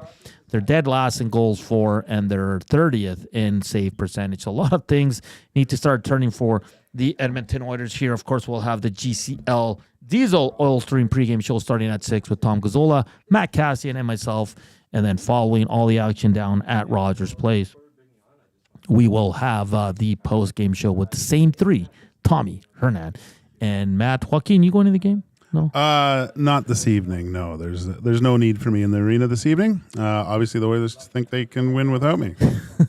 X-Ray J says, made a mussel and blueberry pizza for the Junos a few years ago. Sounds gross, but was phenomenal. I love mussels. So yeah, I don't know about the blueberry. Don't have them, but I love them. And we're just ahead of Scott Burnside here. He's ready to go. As we're joined now by Scott Burnside, a hockey writer for Burnside on Hockey. Scott, thank you for taking the time this afternoon. How you doing? I'm doing very well. I'm sure like a lot of people, just pumped for Frozen Frenzy tonight. All 32 teams in action. I think I saw some people talk, why are they going up against the start of the NBA season? And I'm like, who cares? Like, who would watch basketball ahead of Frozen Frenzy? But anyway, that's just me. Yeah, I think we're both, Joaquin Gage and myself, we're both with you on that. When there's 16 NHL games, come on, who's going to tune into some NBA action on opening night? We'll save it for tomorrow when it's a slower night. Let's start in Nashville, Scott. An 0-5 start. Stamkos finally got a goal in their last game, but what are you seeing from the Nashville Predators? We saw them play the Oilers, and I think many of us kind of came to the same conclusion. They didn't look very good that night, but 0-5 is not where Nashville thought they'd be this early on. Yeah, no, I like this team. In preseason, I had penciled them in penciled in light maybe, but penciled them in atop the Central Division. I really like the work that Barry Trotz had done in the offseason and clearly pushing all the chips into the middle. He extends UC Saros, basically at the cost of goaltending prospect Yaroslav Askarov, who's now with the Sharks. Of course, brings in Steven Stamkos, Jonathan Marchessault, Brady Shea. There was already a really solid core there, including another playoff MVP in Ryan O'Reilly, Philip Forsberg, Roman Josi. So go on. And I don't think anyone expected them not only to be 0-5, but I've watched pretty much all of their games, and seems to be a significant disconnect there. I thought they looked good against Detroit on the weekend, had a large edge in shots on goals and possession time, and still couldn't get the job done and end up losing 5-2 to a pretty ordinary Red Wings team. And listen, if this is the challenge now, I think for Barry Trotz, you have to have some patience. Andrew Burnett, I think, is much loved around the hockey world. I think there is a belief that he is going to be a very good NHL head coach. But man, this is this is a team that has a -13 goal differential. The offense is completely dead in the water. So definitely the pressure's on there, because if you're going to be a playoff team. And this team, there's lots of time to get back into it. But, man, this is a hard way to start. You're 0-5. And what if you toggle in another couple of losses? And that's a pretty big hole to be climbing out of. Yeah. So it will be interesting to see if they can right the ship and sooner than later, because there's got to be a lot of pressure on Barry Trotz, given the offseason moves, that this season doesn't become a lost season very early on. Scott, Igor Shesterkin has, so far this season, betting on himself, having that $11 million a year deal turned down. His numbers are absolutely outstanding right now. .935 save percentage, 1.97 goals against. Rarely you see a guy, turn down that type of money, bet on himself to really reset the goaltending market. Is there any word from the Rangers getting, gosh, if this guy keeps going, he might even be more expensive than he thinks he is. Is there any consideration of maybe trying to get this done this year?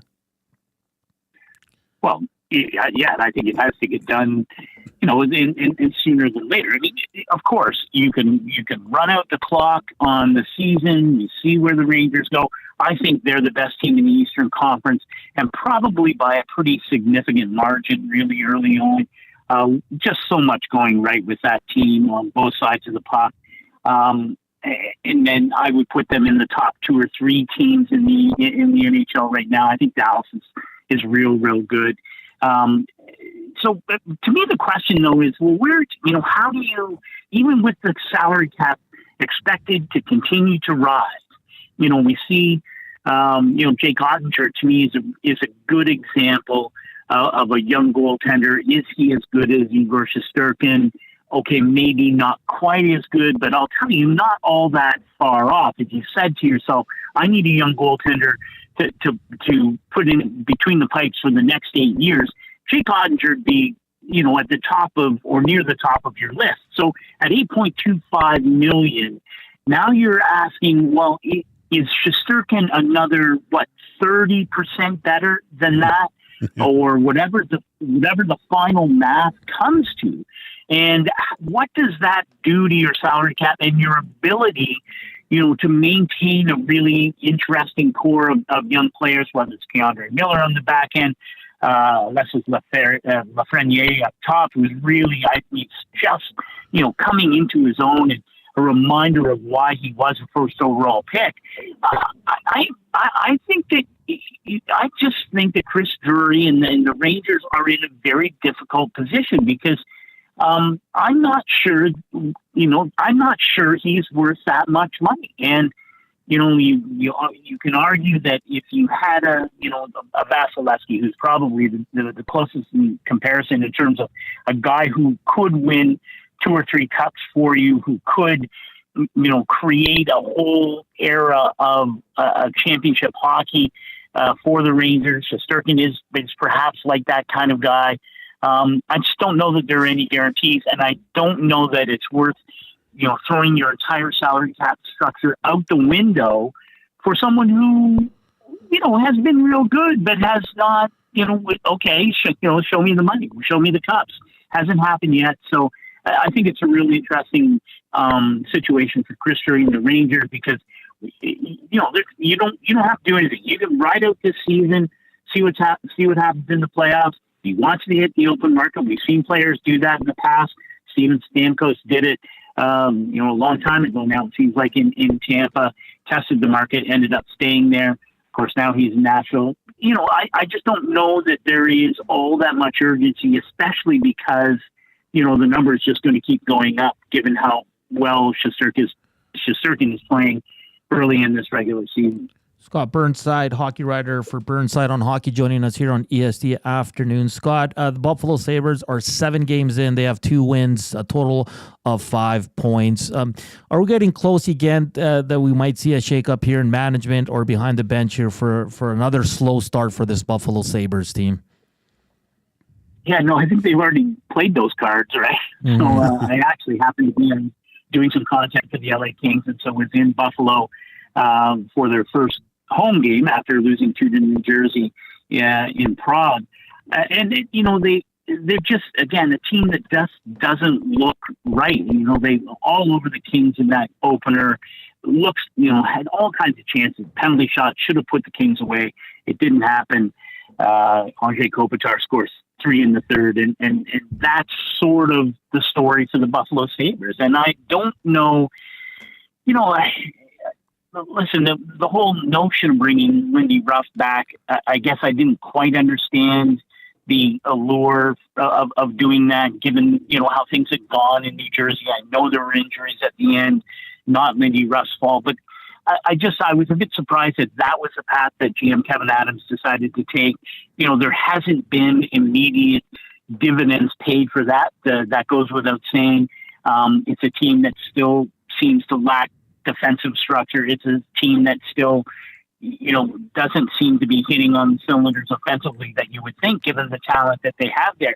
Listen, at some point it's going to happen in Buffalo, right? There's too many really high-end players. You look at the number of top 5 picks in that lineup. It should happen, and it should have happened already. The fact that it's not happening now as we get closer to the end of October has to be really mortifying for Kevin Adams and his group.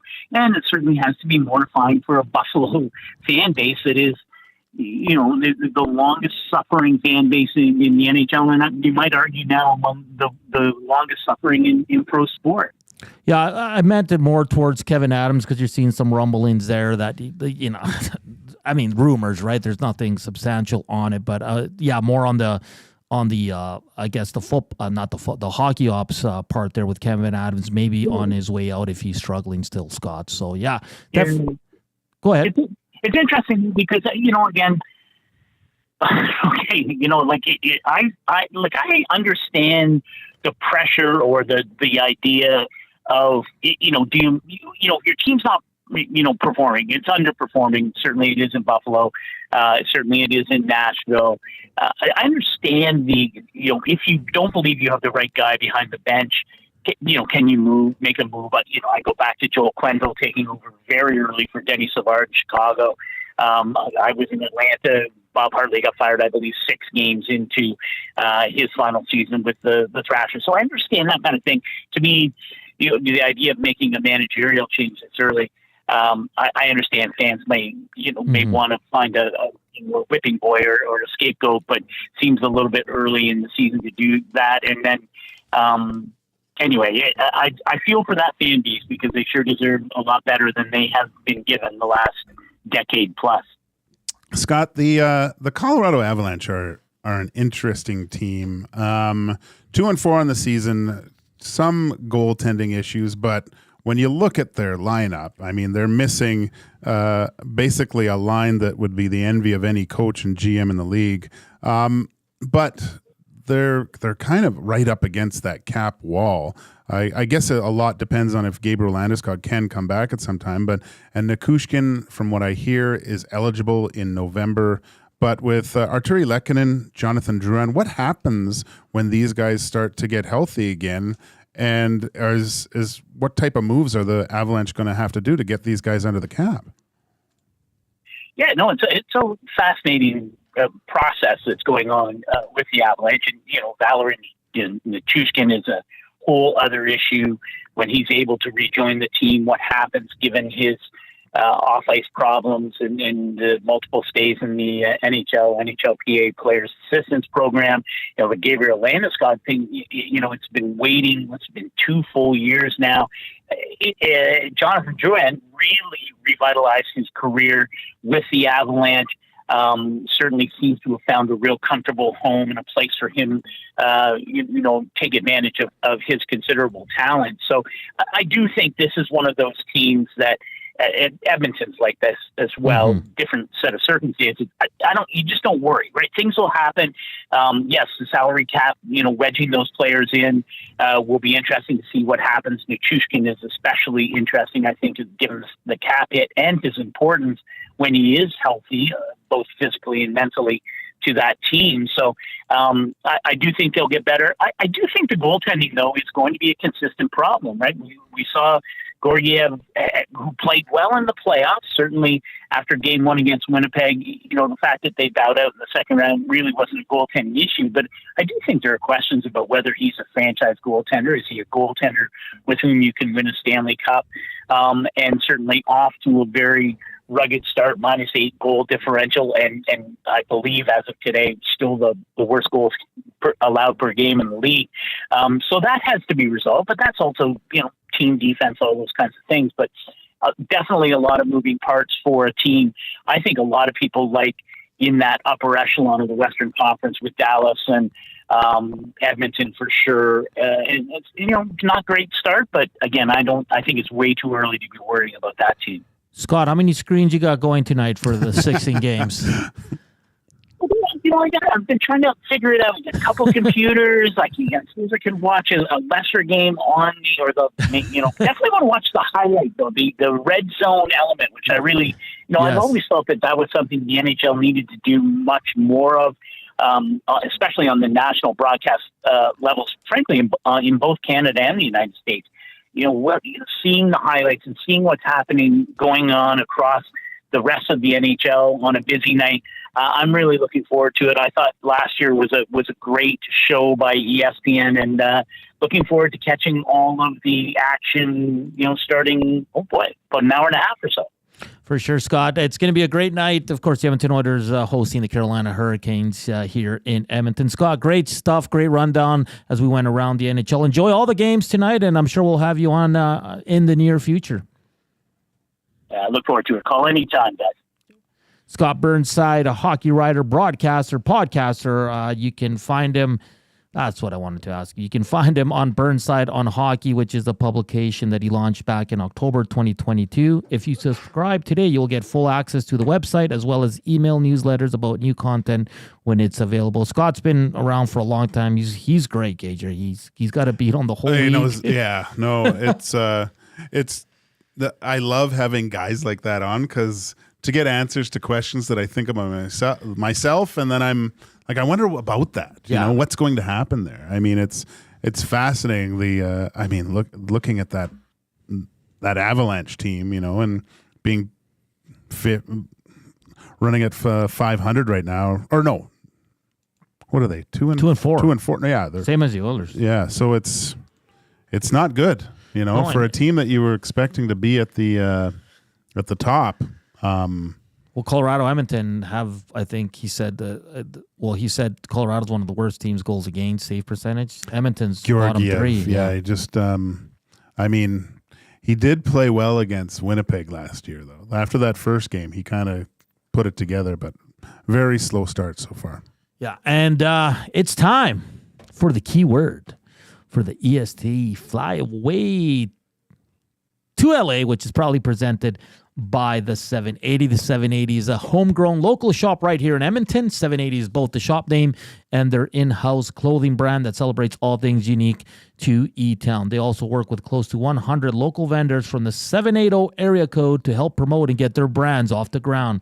Check them out online at 780.com or at any of their 5 locations at Southgate, Londonderry, Kingsway, St. Albert, and the Outlet Mall by the airport. Get ready to text 780-218-9999, and our guy Zachticum will pick the next qualifier for the EST Flyaway to LA. It would be a flight for 2 with hotel and rental car. The trip is December 26th to December 30th. You'll get tickets to Clippers, Warriors, Rams, Cardinals, and the Edmonton Hockey Club in either LA or Anaheim. The word today is, Gager, skates. Skates. Spelling is important. Skates is the keyword. Text 780-218-9999, and Zach will get someone on the phone as our next qualifier, and we'll chat with them after the break. This is EST Afternoons. Joaquin Gage, Hernan Salas, and right now, here's a sports update with Zachticum.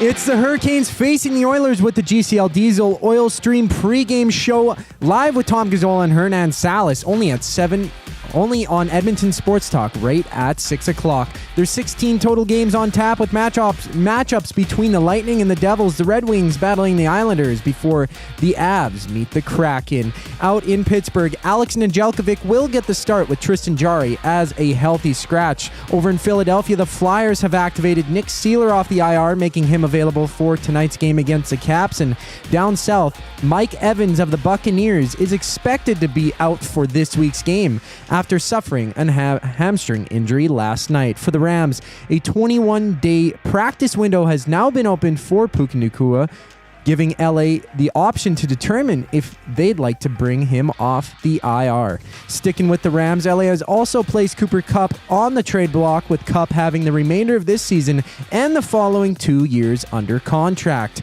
To open the NBA regular season, the Knicks play the Celtics before the Timberwolves take on the Lakers. And right after the break, we call up this show's qualifier for the EST Flyway to LA. I'm Zachary Kubusch for your sports update. You want the heavy hitters on your team, both on and off the ice. If you've been injured in a car accident, call the heavy hitters of injury law. James H. Brown and Associates, Alberta injury lawyers. With over 200 years of combined injury law experience, their precedent-setting lawyers are ready to help. Locally owned and proud Edmonton Oilers fans, James H. Brown and Associates wants to support you with their unrivaled experience, unrivaled results, and unrivaled commitment. When accidents happen, head to jameshbrown.com. 780 is just another lame-ass, low-budget local shop. Homegrown right here in Edmonton. 780 is both the shop name and their in-house clothing brand that celebrates all things unique to E-Town.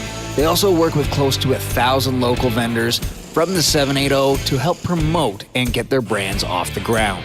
Check them out online at 780.com or at any of their 5 locations at Southgate, Londonderry, Kingsway, St. Albert, and the Outlet Mall by the airport. Looking for a winning strategy for your retirement? Contact me, Joaquin Gage at K4 Financial, where expertise meets dedication. I will always look for a careful approach to your retirement, ensuring your financial future is secure. From tailored strategies to clear, actionable advice, I'm here to guide you every step of the way. Don't leave your future to chance. Get in touch with me, Joaquin Gage, today at k4financial.ca or email joaquin.gage@k4financial.ca to start planning for a brighter future and a more secure retirement.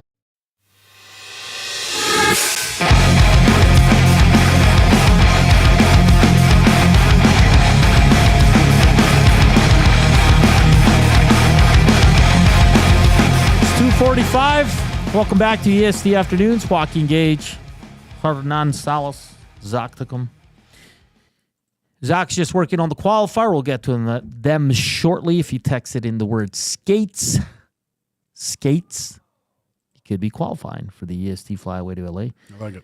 Keys to an Oiler win tonight. Give me one, Gager. Attention to the details, man. Takes a full 60. Full concentration for the whole time because, again, you're playing a team with a lot of veteran experience that is no stranger to playing in low scoring games, able to withstand like pressure from the Edmonton Oilers, which I expect a really good hard first 10 minutes. Important that they score in that time. Don't let them get comfortable, I would say. But yeah, it's going to need everyone for a full 60 to win this one.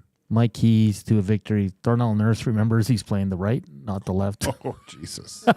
Jesus. I'm kidding. I think it's going to come down to goaltending. Freddie Anderson, I think, is taking a step back. He usually does. He had the issues last year with the blood clots. He's missed a lot of time even before that, Gager. So for me, you need a big save from Stewie Skins. You do. And I'm tired. I'm tired of the, no goalie's going to stop that. Well, the great goalies make big saves all the time. So you need to bail this team out. They're going to give up something, Gager. That's just in their DNA.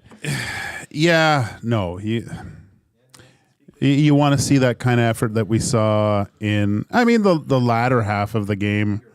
No, not really. The game against the Preds was really good.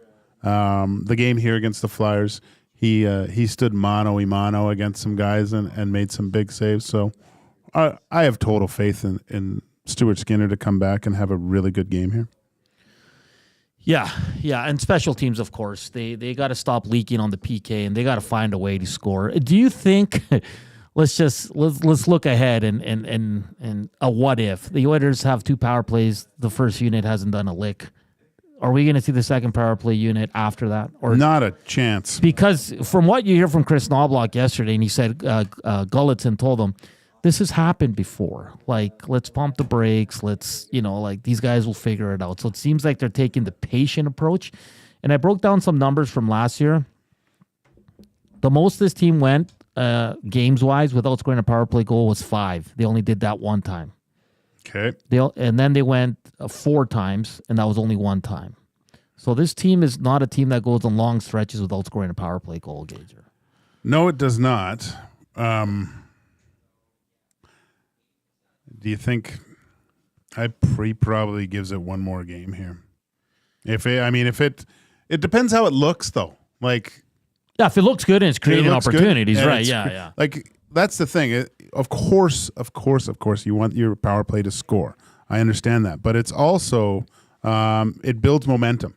Like you'll hear coaches always say, "Well, we gave that power play away early. It wasn't great because it allowed their skilled guys to start handling the puck and feel good about themselves, right?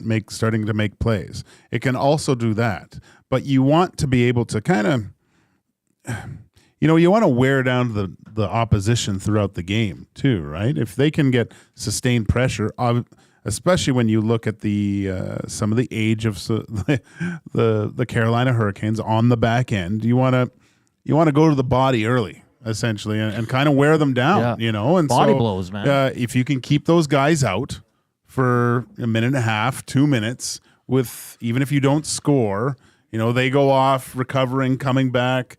You want to wear teams down. So by the end of the third period, that's when those mental mistakes start creeping in because you're tired. Yeah, Zach, we got our qualifier.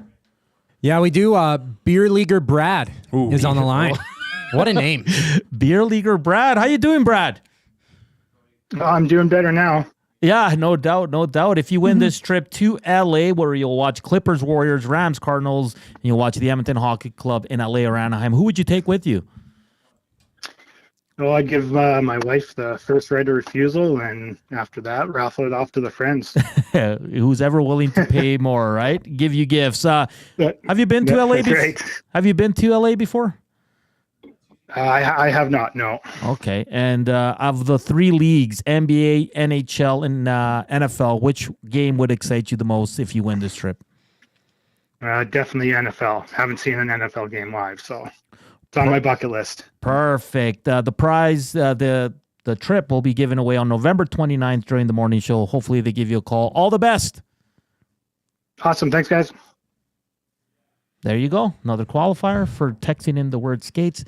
Shout out to Brian Cheeseman from the Edmonton Elks. He's listening. He texted me skates, but that's not how this works. They're winding down their season. 1 week, a few days now to go here, and it's a grind, man. Those like Cheese and his staff, they put in a lot of work. They tend to a lot of players, and when you see it from that side, you see how much work really goes in. You're a pro player. You see, it's amazing how much time and effort they put in throughout the year. Like if anyone, usually after a hard season or whatever, the players time to relax. But the people that really need a vacation is the training staff and the equipment staff. All those guys, like they go there is no time off for them, right? It's go. Like the amount of sleep that they lose throughout the course of just a season is ridiculous. Well, let's go behind the curtain here, if we will. Like we fly back from, let's say, Montreal. We're getting in at 4 a.m. They're back treating players. The equipment guys are unloading the truck early in the morning. Yeah, like they probably sleep 2-3 hours. Yeah, I get to go home and sleep for a day, right? Yeah, like I know. You're soft. The media guy doesn't do squat. No, but it's a tough gig. It's awesome too, though. Awesome too. They do great work down there. Did we decide on Vancouver, Chicago, boys? I almost want to flip a coin here and just decide. Hold on. I want to see something. I want to see how many. Let me just see. Chicago's 2-3, 1 overtime loss. Dude, this is. You know what? Maybe. I'm going to go with the Blackhawks on this one. Yeah, see, I got an odd suspicion that they might sneak it in there. You got to throw a couple underdogs in the bet as well to get the plus money up there too. I'm with you guys. Let's go Blackhawks. Let's go Blackhawks. Why not? Connor Bedard goes off tonight. I like it. All right. We got our 15-game parlay. Perfect. We might be rich by this time tomorrow. Well, we'll find out tonight. We'll find out tonight. The only game we left out is the Edmonton Oilers because they cannot be trusted. We'll see. Any of the goalless guys get off the schneid today? Okay, Bouchard, Hyman, Arvidsson. You think of those three, who gets off the schneid tonight? Arvidsson. I'm going to go Bouchard on the power play. They're going to get one tonight. Zach? So Bouchard, Hyman, and Arvidsson. Yeah, they got donuts right now. Now, I think Hyman is the safer bet. He had a lot of chances like in that Dallas game, and he's always got the nose around the net. Like, he's got to hit the mark after scoring over 50 last year. Like, come on. He's got to get the monkey off the back, and I think that's even on the parlay Dusty made today. So. Oh, he made a Hyman. wow, we got it. I think do you so. have that? Do you have it up there, the cool bet, Gager? Can we check I his don't parlay? know. I forget. Maddie showed me how to access the. Maddie! He showed me how to. Is it under exclusives? Exclusives, yeah, exclusives. How do you check the parlays Dusty does again? On cool. Which? You want to get to scroll down? You want to go to exclusives? There that is. And then you've got the Edmonton Sports Talk parlay. Click show odds. And then if you, there's nothing. Oh, there it is. So today, Edmonton Sports Talk parlay has Zach Hyman 1 goal, Evan Bouchard 1 point, and Edmonton Oilers to win at plus 430. Now, also, I'll just quickly say, sometimes they show up in the combo cards when you go to the main. I looked. I don't think it was there. Matthew. No, that one won't show up in the combo card because it's there. How do you feel about being a top 3 suspect for screwing with our internet last week? Top 3? Who else is in there? Oh, there's a few. There's only the other 2 in the top 3. He wouldn't know how to do that. No. There's only one person that would know how to do that, and that's me. Yeah. Well, maybe we work together. Maybe. Oh. Why? Jeez, we talked about this, Matty. I got something cool. Just confirmed. Tomorrow. Tomorrow, parlay? freshly off his entry-level contract with the Edmonton Oilers, Sam O'Reilly will join us at 120. Wow. Good for you. That'll be Nice fun. bet. And That'll be great. you love Sam I O'Reilly. love him. Yeah. Yeah. I wanted to billet him this year. If he made the team, yeah, come live with Joaquin. Yeah. I'll drive you to the game. Oh, yeah. That would have been great. Bring him to the EST studios. So, yeah, that's pretty cool. So, tune in tomorrow, 120. Love it. 120. Predictions for tonight, boys? Well, I'll stick with what I shouldn't probably change in 2 hours. So I'll say 4-2 Oilers win. Zachticum. It's going to be a tight one, 3-1. And I don't know. The Hurricanes always come in here into Edmonton and just dummy the Oilers. But I think the Oilers last year it didn't happen, continue. man. Last year, Oilers, Rod Brendamore needed, he was sucking his thumb on the bench there. It was a beating. Yeah, but that was one time in out of 10. But anyways, I'm being really Nick. I'm sorry, but I think it's going to be a close game. But I'm going Carolina 4-3 in overtime. Sebastian Aho with the winner. With the money line, it just doesn't matter though. If you win, No, they it win. doesn't matter. Okay. Yeah. All right. Yeah. We should double check. We should double check that. Hey, look at MOP. Oilers lost 4-3. X-Ray J. Nice. Smitty the Welder. 100% Hernan. I don't know on what. If Darnell Nurse needs to be reminded. You're right on everything. That's what I say. When someone says 100% Joaquin, I'm just right for the whole day. Matt at the Garrison. Canes were going to lose 50-1. Remember that quote? Oh, 50. Yeah, it was 50-1. Yeah. Okay, I wasn't sure what Rod the Bot actually said. I feel bad for the coaches and players that have to do those in-game interviews, but I almost feel even worse for the reporter because no one wants to talk to you at that point. I don't know how they do that. It's tough. Yeah. And you better have a good damn question. Well, yeah. Or the coach is going to be like, get at it. Well, not one of them. The only guy that looks who looks good doing that? Paul Maurice seems like the only guy that likes to do that. Yeah. He talks way too much. He loves it. He loves it. He loves it. All right, fun show today. We had the Heat and Smoke first edition, and we talked a lot about if you had pick your pizza and only 3 toppings, what would it be? We also talked about which player that's no longer here, left in the offseason, traded, offer sheet, whatever. Who would you bring back? The leading guy, I think, is Broberg. Most people said Philip Broberg. Big shout out to Cory Lavalette from The Athletic covering the Canes, and Scott Burnside, who was awesome, hockey writer, old school guy. You can find him on Burnside on Hockey.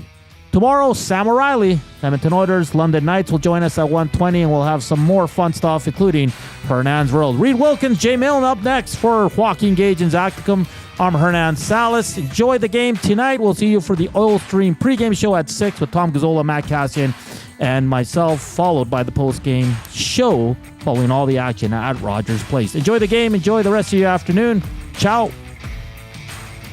Edmonton Sports Talk delivers a mass audience of key, influential customers to your business, all while you associate your company brand with the biggest names, the hottest sports news, and teams from every league around the globe. It's where fans go to get their sports fix and where our partners find the most loyal consumers. Contact us today and see how our team on Edmonton Sports Talk can score the biggest goals for your business. With various advertising options available, email business@edmontonsportstalk.com or head to our website, edmontonsportstalk.com.